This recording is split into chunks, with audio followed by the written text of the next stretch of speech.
Ok, ¿ya? ¿Ahora sí? ¿Ya? ¿Tiene que estar en rojo aquí? Ya. Las mañaneras se lo prenden el micrófono. Muchas gracias. El día de hoy, el Poder Judicial de la Federación vuelve a dar un triunfo al Estado de Derecho en el que queremos vivir miles y millones de mexicanas y de mexicanos. El día de hoy, el Poder Judicial de la Federación, concretamente el 21º Tribunal Colegiado en Materia Administrativa del primer circuito aquí de la Ciudad de México, acaba de desechar el amparo que solicitó la ministra plagiaria Yasmín Esquivel sobre ese caso precisamente. Un juzgado, el juzgado quinto en materia administrativa, le había admitido el amparo, la UNAM se fue a queja y acaba de resolverse la queja por mayoría de 2 votos, el magistrado Zarpa Durán y la magistrada Coutinho Mata, y un voto particular que se apartó del proyecto, el magistrado Ibarra Gómez. Para los 3 magistrados, las 2 magistrados y la magistrada, mi absoluto respeto a sus criterios y a sus consideraciones, y la felicitación a los 2 magistrados que han desechado este amparo porque finalmente consideraron que no se le ha agraviado en nada a la ministra plagiaria y que con lo cual deja libre a la UNAM para actuar. El tribunal colegiado le desata las manos y no le tapa la boca a la UNAM para que ahora sí la UNAM se pronuncie sobre el fondo del asunto y para que ahora sí la UNAM determine sobre lo que ya la FES determinó, la Facultad de Estudios Superiores de Aragón, la FES de Aragón, determinó que hay alta coincidencia entre 2 tesis, que robó, que plagió su tesis la ministra plagiaria Esquivel. Debo decir que en lo particular estoy muy contento porque aquí tengo en mis manos la amicus curiae, es decir, el escrito que yo presenté el día 9 de marzo pasado a las 12:21. Aquí está el sello de recibido en este tribunal colegiado y donde solicité declarar la improcedencia de la demanda de amparo. Son mis últimas palabras ahí en este escrito de 50 hojas. Y debo decir que este escrito, que se llama amicus curiae, en donde solicité eso, está firmado también por el senador Rafael Espino de la Peña de Morena. Y nos dio la razón este tribunal colegiado y le da la razón a quienes acuden a los tribunales libres de este país y le da la razón a la UNAM que ahí hay un plagio y ahora sí puede actuar la UNAM con absoluta libertad. Por mi raza habló el espíritu en el Poder Judicial mexicano el día de hoy. Y estoy muy contento y muy satisfecho porque además le da base jurídica y los siguientes pasos le darán todavía más soporte o, como dicen los abogados, robustez al juicio político que presenté para destituir a Yasmín Esquivel y despojarla de la toga que indebidamente porta en el Tribunal Constitucional. Ha vencido el día de hoy el Estado de Derecho, ha vencido un poder judicial libre, vivo, y ha vencido la inteligencia de los argumentos que se enseñan en la Facultad de Derecho de la UNAM, y quienes tenemos título de la UNAM, aunque sea de escuela incorporada, la verdad estamos muy contentos. Estoy a sus órdenes para cualquier pregunta. Muchas gracias. Sí, senador, gracias. Le pregunta en primera instancia Elizabeth Robles del Canal del Congreso. Senador, buenas tardes nuevamente. Buenas tardes, todavía el rector dijo que ya hay una determinación en este caso, pero no la han dado a conocer. ¿Qué se esperaría en este caso en cuanto a sanciones contra la hoy ministra? Y segundo, en cuanto a este pues ya juicio político que presentó ante la Cámara de Diputados, ¿haría entonces un exhorto para que le den celeridad o a que se revise o a que se atienda? Porque muchas veces se presentan este tipo de peticiones y se quedan ahí en el olvido, en el archivo, por falta de vocación pues de los diputados, ¿no? Entonces, ¿haría entonces también un llamado? A ver, yo lo primero es que a ella le dieron un amparo a un juzgado y la UNAM se quejó al colegiado y es el colegiado el que resolvió hoy, 3 magistrados, un juzgado. Lo que ocurrirá será que el colegiado le ordena desechar al juzgado y ya se limpia la mesa para que la UNAM proceda ahora sí. Porque la señora ministra plagiaria decía que se le afectaba el honor, que la buena imagen, quería incluso taparle la boca a la UNAM. Ya se le desató las manos a la UNAM y ya se le destapó la boca para que ahora sí la UNAM determine en fondo del asunto lo que la FES de Aragón ya dijo, que plagió una tesis. Y para obedecer el artículo 95 de la Constitución, se necesita tener título de licenciado en Derecho. Ella no tiene título y se necesita buena reputación, dice la otra fracción del artículo 95. Ella tampoco tiene buena reputación porque plagió otra tesis que no se necesita para ser ministro, la del doctorado de la Anáhuac y la Complutense. Entonces ya no hay buena reputación, no hay honor. Ha quedado claro que ella, por plagiar 2 tesis, no tiene buena reputación, no tiene honor. Entonces no cumple con eso. Y tampoco tiene título porque en los hechos lo robó. Entonces ya queda absolutamente limpia la cancha para que se pronuncie la UNAM y yo exhorto a que se pronuncien la colegisladora y sancione en el fondo a la ministra Yasmín Esquivel.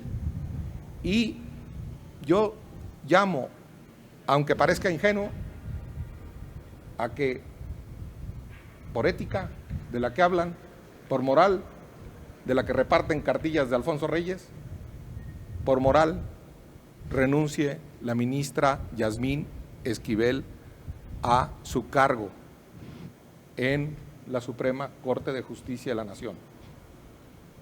Gracias, senador. ¿Alguien más aquí que quiere hacer una pregunta presencial? Rubén Rojas, de 1TV. Senador, si bien es cierto que moralmente o éticamente la ministra pues está con una condena pública, la universidad no puede desconocer el título universitario porque la ley que hoy aprobaron apenas hace 2 semanas para quitar títulos universitarios pues es de este año y el delito se habría cometido en años anteriores. Y en ese sentido, el pronunciamiento de la universidad también sería solamente moral. ¿Y de qué le serviría a usted en el proceso que lleva en la Cámara de Diputados para este juicio político? Gracias. A ver, no estamos hablando aquí de delitos. No, de faltas administrativas. No estamos hablando de delitos. No estamos hablando del asunto de fondo.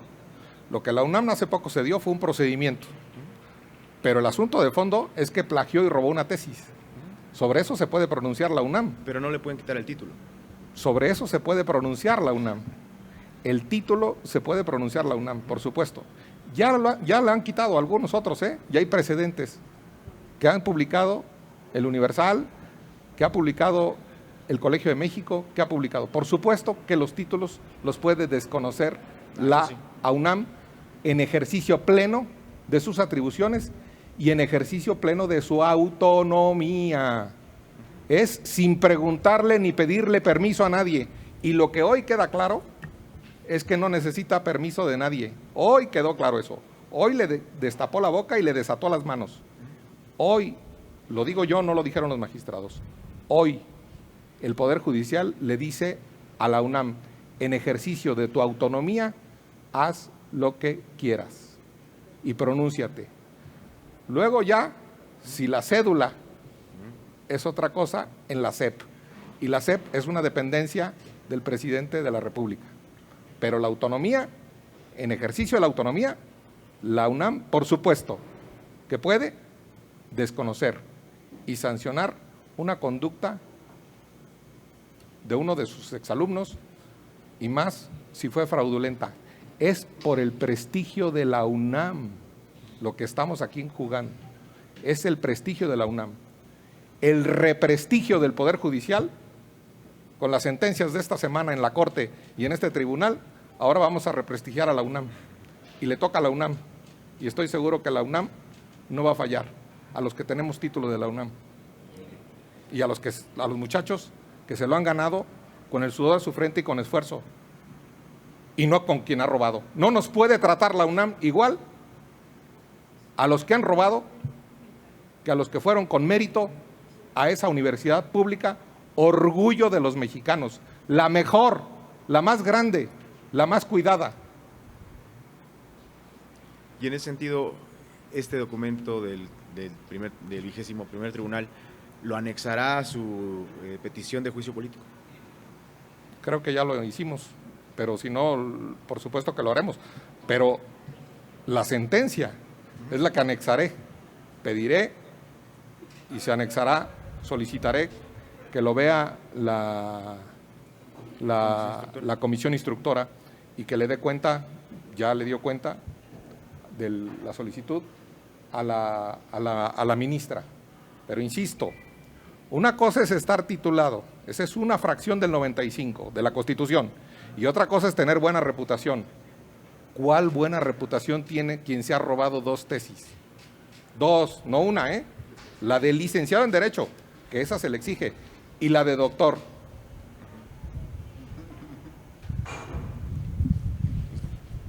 Por otra parte, señor senador, Gerardo Segura de Azteca Noticias le envía también algunas preguntas que, si usted me permite, se las voy a leer. La primera dice así: ¿qué opina del avión presidencial que se vendió a una 1/6 parte de su valor supuestamente por una falla? No deberíamos creer eso hasta que no sea analizado por el INAI, ¿no cree? Pero además, ¿se están tirando los recursos de la nación a la basura? Y por otra parte, el presidente está más entretenido y festejando el regalo del avión presidencial, una promesa de campaña, que en resolver promesas urgentes como la inseguridad o la salud, ahora con una fuerte escasez de alimentos. ¿Qué opina? Sí, a Gerardo, yo no conozco los términos ni el contrato de esa venta, no conozco los avalúos y creo que el contrato de venta con el gobierno de Tayikistán, si no hay INAI, no lo vamos a conocer. Yo no voy a opinar de eso hasta no conocer el contrato. Y yo creo que por eso defiendo que se integre en el Senado, en la última semana de este periodo, el INAI para conocer los términos de ese contrato y que no se reserve. Yo a declaraciones arriba de un avión o a declaraciones en la mañanera no le creo hasta que no enseñen el contrato, firmado por las autoridades del país que lo compró y por las autoridades del país que lo vendió. Yo quiero saber exactamente quién fue el que compró ese avión y yo quiero saber exactamente quién fue el que pagó ese avión y exactamente quién fue el que lo vendió y el avalúo respectivo, porque allí hay responsabilidades de cuidar el dinero de este país, el patrimonio de este país. La penúltima pregunta, que también es de Gerardo Segura, dice así: López Obrador se queja del espionaje de la DEA, pero su gobierno es el de los que más lleva a cabo esa práctica del espionaje. ¿Qué opina? A mí esa pregunta me da la oportunidad, no lo tengo aquí en la mano, de solidarizarme con el comunicado que se hizo hace 2 o 3 días por la Compañía de Jesús, por los jesuitas de México, que se quejan de que que han espiado en este gobierno al centro que promueve la protección de los derechos humanos, Agustín Pro. En un comunicado oficial de los jesuitas que buscan la verdad en Ayotzinapa, que buscan la verdad en Tlatlaya, la verdad en Atenco, matanzas que no corresponden a este sexenio, pero que también buscan la verdad de los padres jesuitas asesinados en Cerocagua y Chihuahua en este sexenio. Ellos, el centro, Agustín Pro, se quejó de que Pegasus en este sexenio los está espiando. Quiero ser la voz de los jesuitas que ahí trabajan con los más pobres y buscando consolar el dolor de los familiares y de las víctimas de esas matanzas que acabo de mencionar, y se quejan del espionaje. Esa indignación y ese dolor y esa revictimización con el espionaje, por supuesto que yo la repudio. Este gobierno, frente al espionaje a los jesuitas en estos casos, está siendo doblemente criminal. Espiando es un delito, y no condolerse de esas matanzas y no esclarecerlas me parece de veras indignante y inhumano. La última pregunta de Gerardo Segura dice así: ¿considera que los plazos que puso la Corte para la readscripción de la Guardia Nacional a la Secretaría de Seguridad son correctos? Es decir, en enero del 2004, bueno, aquí dice 2004, para decir 2024. La ley, somos gente de leyes y estamos haciendo valer las leyes. La ley reglamentaria de las acciones de inconstitucionalidad del 105, en su fracción respectiva, le da el derecho a la Suprema Corte de Justicia de la Nación de, en amplia jurisdicción, dictar las medidas necesarias para que se cumplan las sentencias. Dictar las medidas necesarias para que se cumplan las sentencias. Las medidas fueron un plazo, la Corte tiene derecho a eso y es para que se cumpla la sentencia. Ni es arreglo en lo oscurito, ni es enjuague, es cumplimiento de la ley reglamentaria del artículo 105 y lo hizo muy bien la Corte. Y el fuero constitucional que querían los militares, o mejor dicho, el fuero militar que les daba la ley de la Guardia Nacional en el artículo 57, párrafo segundo, 57, párrafo segundo de la ley de Guardia Nacional, que invalidó la Corte, también lo votó Loreta Ortiz con el proyecto. Así es que el presidente también pónganle en la lista negra, porque le quitó el fuero militar a los militares. Artículo 57, párrafo segundo, declarado inválido por la Corte, adiós fuero militar, adiós privilegio, y con el voto de la ministra Loreta Ortiz.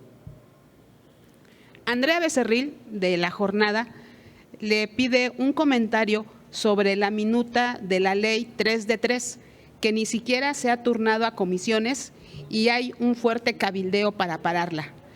Ella pregunta, ¿habrá muchos senadores deudores alimentarios? Aquí en el Senado de la República, sabe bien Andrea Becerril y sabe bien quienes cubren la fuente del Senado de la República, se están arrastrando los pies para todo. No hay ni quien gobierne esta Cámara de senadores. Ya la quieren cerrar, pero nosotros estamos a favor de esa, hablo aquí por el Grupo Plural, absolutamente a favor. No me van a dejar mentir ni Olga Sánchez Cordero ni Malú Micher, que cualquiera de estas leyes yo las voto decididamente a favor, y más si son en contra o para favorecer a una mujer, más si son para acabar con el machismo, yo las apoyo y las apoya el Grupo Plural. Pero aquí no soy yo la autoridad, ni yo soy quien hago el orden del día, ni soy yo quien impulsa procesalmente estos asuntos. La verdad, ya sabemos dónde está, haciendo discursos, y que Benito Juárez, traicionando a Benito Juárez con la militarización. Si hubo alguien que desmilitarizó a este país y que le puso el carácter civil a la Constitución del 57, fue Benito Juárez. Pero pues aquí ya no hay gobierno en el Senado. De nuestra parte sería todo, senador. No tenemos más preguntas. Muchas gracias. A usted, muchas gracias y buenas tardes. Ahora ya nada más falta que los Pumas le ganen al América y ya.